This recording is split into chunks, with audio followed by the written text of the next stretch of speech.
I'm really excited I'm excited about all sections of this class, but specifically about the vocabulary as well. So it's great stuff, and what I want to do is really teach you how to master vocabulary. So please watch this video, pay attention. It's really going to improve not only your TOEFL score, but your English mastery.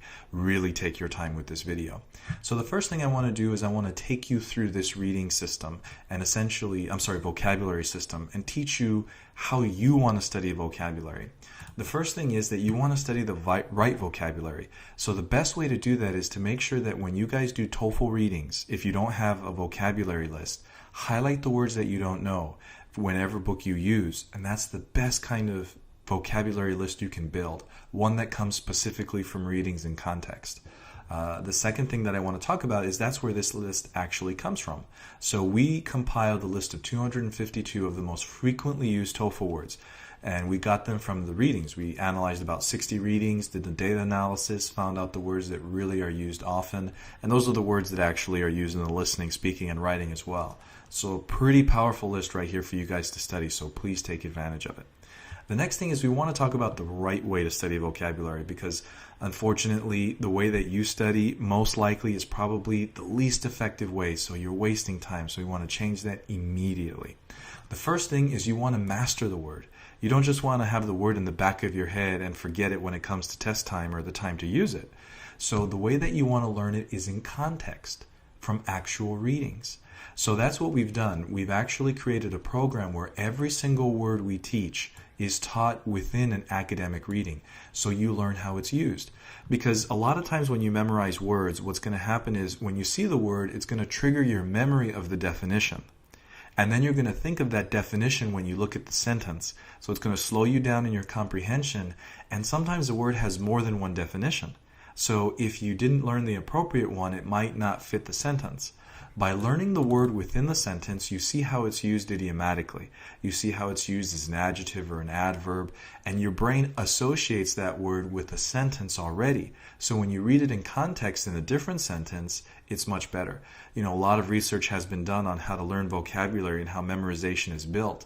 And unfortunately, just looking at a word and repeating it to yourself is probably one of the worst ways to build it. So that's why we really encourage you to either go with our vocab program, or when you study your vocabulary, take your vocabulary from TOEFL readings. You highlight the words you don't know, and rather than use a list, go back to that word, that kind of page that you highlighted on, then look at the highlighted words, read the sentence, and then use that to help you remember the definition. Much faster, much easier, more interesting, and more powerful. The other thing is that when you likely use vocabulary and you try to build it, you're probably not considering the pronunciation, which is actually really, really sad, because that means that it's going to be difficult for you to use the word in speech. And when you hear it in speech or in listenings, you're not going to be able to recognize it easily. So what we've done is with each word, we've actually broken it down into syllables, and we've highlighted in bold the syllable that gets the accent. That way you can understand it naturally. Also at the very bottom here, let me scroll down real quick, we have a recording of a native speaker reading the academic reading, so that you get to understand how the word is used in context with respect to pronunciation.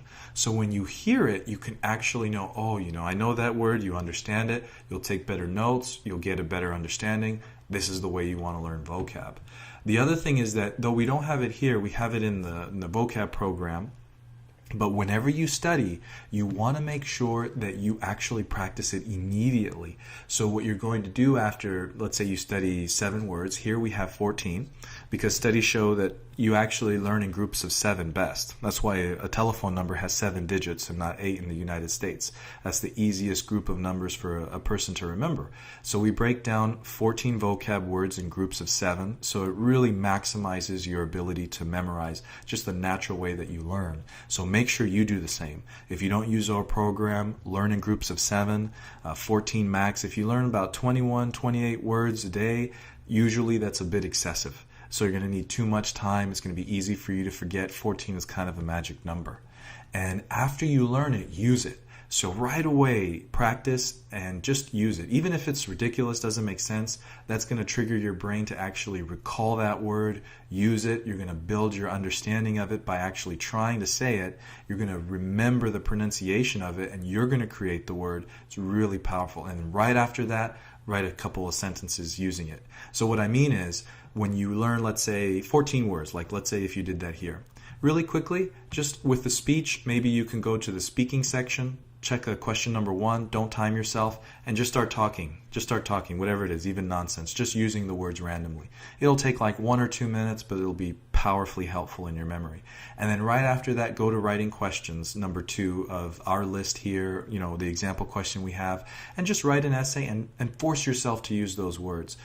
Just do it for the sake of the exercise. It's really going to help you, and it's going to improve your score. Because what I've noticed is that students usually have a much larger vocabulary in their head than they do in their speech or their writing. So even though some of these words may be familiar to you, they're not familiar with respect to pronunciation or content use. So I'm really happy with this program. So I know this was kind of a big video, good introduction, but I want you guys to remember one thing. Study vocabulary intelligently. Don't waste your time. It's a little bit tougher to do, but it's going to pay you back many, many fold. So make sure you learn it in context, learn how it's pronounced, use it in speech right away, use it in writing right away. So I encourage you guys, if you need to build your vocab, to register for our system or to come back to this page and study it regularly, or to study with this new methodology. If you guys have any questions about this, let us know. Contact us. I'll let you know other tips on how to improve vocab. And if you're interested in registering, just go to About Our TOEFL Products and you'll learn about the vocab systems that we have and how you can learn all 252 in this way. So good luck, study hard, and let us know if you have any questions.